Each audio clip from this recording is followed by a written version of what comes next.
Hi YouTube, it's Catherine Michelle. Today we are going to be going, this will probably be a two-parter because it's actually kind of involved. There's a lot of stuff here. But I am going to go over a lot of what we have found. I finally have just started writing down all of the inconsistencies, issues with the case, things that were either looked over, missed, bypassed, got wrong in the David Crowley case. And so far, this is the list. So far I have 33 items, but trust me, I am not done.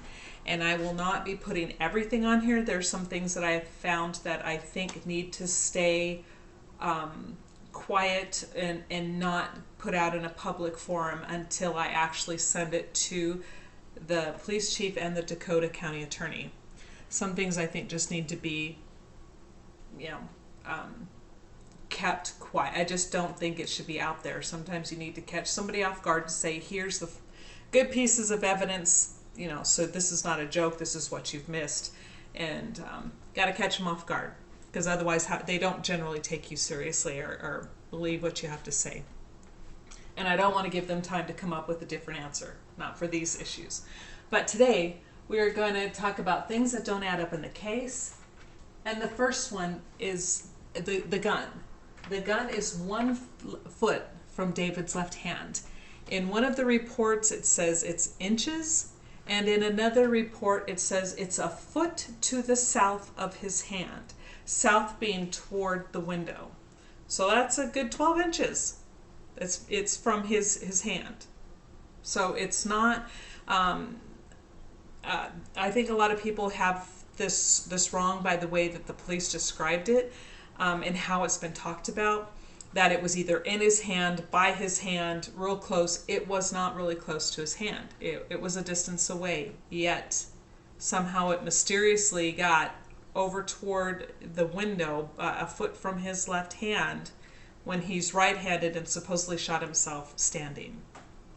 I have a huge problem with that. Does not add up. The other is the blue blanket. It is wrapped around David's leg and tucked under like a blanket. Now we have this blue blanket, and you look at it, and I've had somebody make a comment about, they wrote me a private message, and they were asking questions about it being tucked in, that it was actually just the edge of the blanket. And I wrote them back and told them that no, you look at it, and you don't see an edge to that blanket. What you see is something tucked in, and there's a shadow, but then there's also a portion of where it's tucked in where it's kind of wrinkled in a certain spot. But it is neat. You don't see an edge at all, and it's like neat. And I'm like going, it's like how you would make a bed. That's why I use that terminology. It's very tucked in and very smooth. And again, you don't see an edge to the blanket. You don't see, every blanket, if you were to lay it over or tuck it by somebody or lay it over your leg or over your body, you would see that edge of that blanket, and you don't see that here. Huge problem. Number 3, blood spatter. Medium velocity, at least in 3 or 4 different directions. Now, a lot of this stuff we're going to be covering, it's stuff you've heard before, but we're going to do it all together now so you can see why I don't believe David did this and everything they miss. So back on. Now, first we have the gun, the blue blanket, now the blood spatter. The police did not investigate. They did not call in a blood spatter analyst to do the string and lasers. They did not find an area of convergence, which they could have done. And with that area of convergence, it would have told them where the victim was, because they didn't test this blood. We don't know if it was David or Komel. We know it wasn't Raniya because most of her body was intact, and there wasn't, she had a fractured rib, but there wasn't enough trauma to her body that would explain the medium velocity blood on the floor. But both David and Komel are missing their heads and 1 hand or 2 hands. So one of them is the contributor to the blood spatter on the floor. And again, it is medium velocity. It is sometimes 3, and I think one photograph, it actually shows 4 different directions. This person was moving as they were being attacked, running, and not talked about, not tested, no blood spatter analyst called in. Number 4, the bloody footprints. And this is where people are getting a lot of stuff cleaned up, confused, I'm sorry. I'm getting ahead of myself here. They're getting it confused. They are looking at the picture where it has been sprayed with the luminol type product, and now you see blue, and it's blue, and it looks like at that point it could be a footprint. But you gotta look carefully, look close, and you see almost like a gloved hand was put down. There, you have to not look at that photo. That is not what the police saw when they came in. When they came in, they only saw the blood, and it was very thin and smooth. There wasn't any ridge detail, not in the toes and not in the very slight lining that went underneath the toes. And I challenge everybody, I've done this over and over and over again, to try to stand on your toes and make that imprint. You can't do it. You will get the ball of your foot every single time, even if you're standing just on your tippy toes. Try it. Get your feet wet, put some paint on it. Even when you step out of the shower, and you're stepping on your tile floor or whatever, and you get that little imprint. Do that. Start stepping on your tippy toes, and then look at the print on your floor. You will see it doesn't match up, and that's the problem with these prints. You have this red blood that's clearly drawn in on several places. I mean, it's obvious. You can see where they swiped down. But what the police should have looked right away and said, oh, we have issues here, there's something wrong, was when they received the photo, or if they were still there when the techs sprayed that floor, and then the blood that had been cleaned up previously was now visible. But instead, they take that, they don't even think about that. They're not like going, wait a minute, there was blood here and somebody cleaned it up, because you don't see that at first. Again, keep in mind, that's not what you see until it's sprayed. And the spray shows blood that was cleaned up.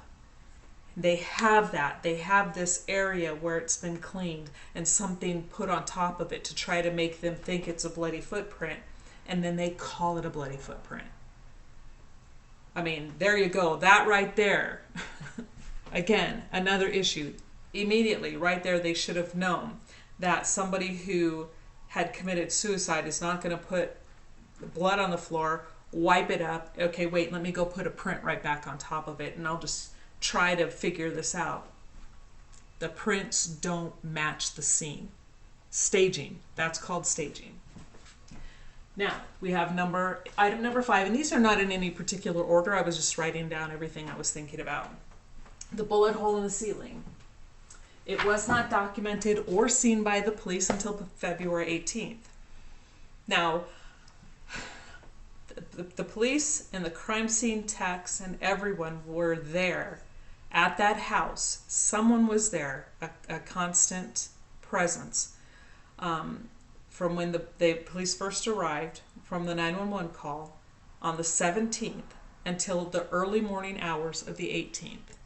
And not one person saw the bullet hole in the ceiling.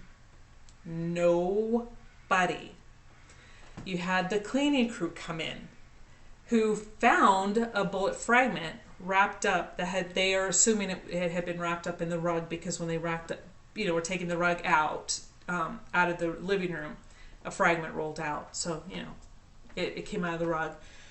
And even them, it's their job. It's not only the job of the techs to process the scene top to bottom when they first get there, but now you have the cleaners, their job to clean a scene top to bottom. Nothing mentioned, nothing seen. And then until the 18th of February.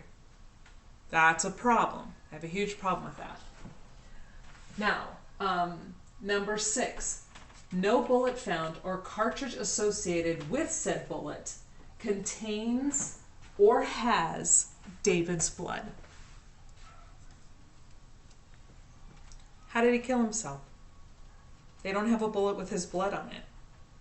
They will say item 57, which we will discuss further on down here.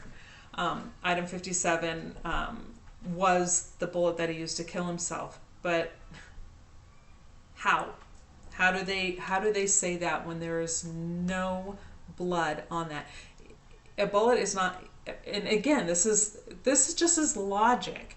If a bullet's going to go through one side of a head, through the brain, through everything, and the head and the skull are extremely vascular, a lot of blood is in this area, and then exit, and they find no blood, it's not visible, they can't find it by swabbing and testing, there is no blood. Yet they claim this is the bullet that killed him, the one that was found a month later. Number 7, the fruit on the counter, the kiwi, is still relatively fresh. It hasn't molded. And a lot of them look perfectly good. How long does kiwi last sitting on a counter?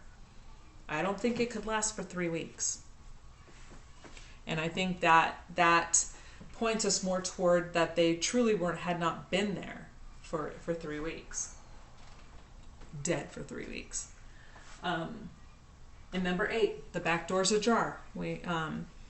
So the police have said many times that there was no forced entry. You don't need forced entry. The door's open. Anybody could walk up, open, close, open, close, open, close. You don't need to break into a house. So they should not have taken their no forced entry, doesn't look like anybody broke in, so the husband did it. That they had complete tunnel vision on that. And that was a huge mistake. They should not have done that. The door was ajar. That should have been a huge red flag to them to say, wait a minute, somebody else could have gotten into this house. Okay, number 9, the neighbor in the back. Notice the back door open during the time frame that nobody had heard from this family, but they couldn't remember when. So you have a neighbor who says, and then she also states that the lights were not on. She did not see lights on. She had been gone and came back and she looked, saw the back door open. And it was more than just ajar. She saw it open and no lights on. But and did the police run with this? Did they go, wait a minute, this is another red flag. Who else could have done this? They tossed it and pushed it under the rug. They didn't even pay attention to that. Okay, number 10, knife. Had blood of all 3, no prints, looked clean, wasn't washed. There's no blood near the knife. So we have a knife with an open knife blade. It's locked in the open position. It's lying next to David's leg, and it is lying there, and it has blood. When they test it, when they swab it, there's blood present, and it turns out to be, after they test it, it turns out to have the blood of all 3 of them, but it's not visible blood. You know, at least from what the photos you can see that they've given us of this knife and the blade, it's not like you're looking at something that has a lot of blood on it. It looks like a perfectly clean knife, but it was still laying next to David. So they thought nothing of it. You have a gun and a knife at a scene, and they focus all their energy on a gun and paid 0 attention to the knife. 0 attention to that knife. Huge mistake. Huge, huge, huge. And number 11, the writing on the wall. It doesn't match David's handwriting. The A's are different. The H's are different. Anybody can do an L. The B is different. And they don't test it. They have samples from several different people. They have samples in their possession of Dan Jr., of David, of Komel, and of somebody else. There's another handwriting that I don't know who it belonged to in that house. But they have several different samples of handwriting, and they do no comparisons with the handwriting on the wall. They automatically assume it was David. Number 12. David's fingerprints are not on the gun. You have a gun. They're saying he killed himself. He went on this rampage and he was so depressed he snapped that he shoots everybody and kills himself. But there are no prints. His prints are not on the gun. Hello? Hello? His blood with somebody else's fingerprint is on the magazine. His blood is on the gun and on the trigger, but no prints. I shake my head. Again, in number 13, we just talked about that. The magazine of the gun, again, I just stated that, has his blood and someone else's fingerprint. And there's pretty good ridge detail on that. And they had David's fingerprint card from the military, and they say it was inconclusive, but it doesn't match. It's not David's. And now, number 14. This is another one of those extremely important situations. The knife is lying on top of a tuft of hair, and it looks to be lying on top of the stuffing from the sofa or a chair. I can't remember where the stuffing came from. Think about that. The dog didn't tear apart the stuffing and tear apart the furniture until it had been left in the house for a while. And this knife is on top of that stuffing. The police didn't catch that either. I can't go there. And again, on another photo, go to Ugly Truth. And I will leave that link again. You need to go there and look at these photos, because I am telling you, you will follow along. And I'm not going to give everything to everybody. I don't anymore. I learned that a long time ago. I used to be an EMT instructor. And when you hand people stuff all of the time, they get lazy and they don't do the work and they don't learn. So I will tell you what to look for. And if you truly want to know, you will go to Ugly Truth. You will look at these photos. You will do your own investigation, and you will see for yourself. I don't want you taking my word for it. I want you to do it. I want you to see it. David's leg looks to be lying on top of the fiber stuffing. There's a portion of where his leg is. That blanket is tucked in, and white and black fiber stuffing look to be lying just underneath that leg, just barely underneath that leg, not next to it where you see a spot. It is right there. How did that happen, and why? Think about it. How did that stuffing get there before he was lied down, before he was on that floor? Number 18, no high velocity blood spatter. Nothing that shows consistency with gunshots to the head. Nowhere. Anywhere. You have 3 victims, 4 gunshot wounds to the head. Komel had 2 to her head that are visible. 1 to David, 2 to Komel, 1 to Raniya.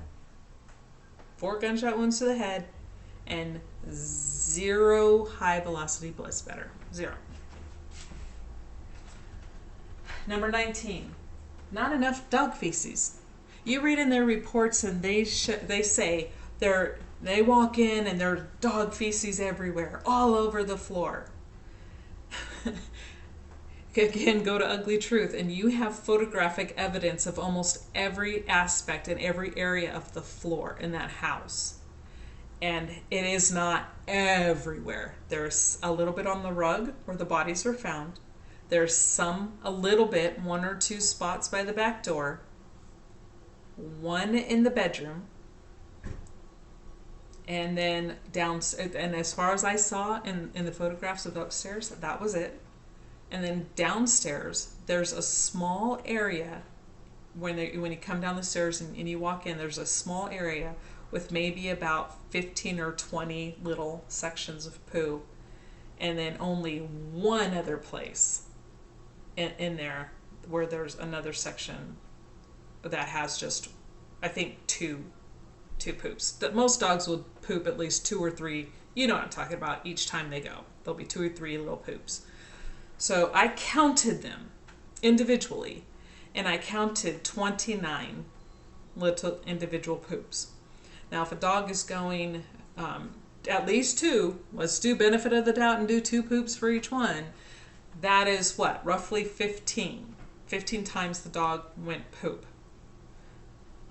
Most dogs will poo twice a day. I've had a lot of dogs and they never just poop once a day. But even if the dog did poop once a day, that's only 15 days. Doesn't meet with their 3-week timeline. But if you go with what a dog regularly does, twice a day, now you're at 7 days. You're roughly at 7 to 10 days that the dog was there. What does that tell you? Wasn't 3 weeks. And number 20, and we'll stop with this one on this. I'll do this in separate parts. Number 20, the ME, the medical examiner, Dr. Lelinski, did not rehydrate David's left hand. It was partially mummified. And you can rehydrate that. They absolutely can, and as well as his feet, to get prints from both his feet, because they say he left the bloody footprints, but they never tested. They didn't even swab the bottom of his foot from what we can tell. They just saw footprints on the floor. It was David because he was barefooted. There were no testing done on that. Oh, I need to add that to my list. But the same thing with the hand. They could have easily rehydrated both his feet and his hands to get prints. That was not done. And my question is, why?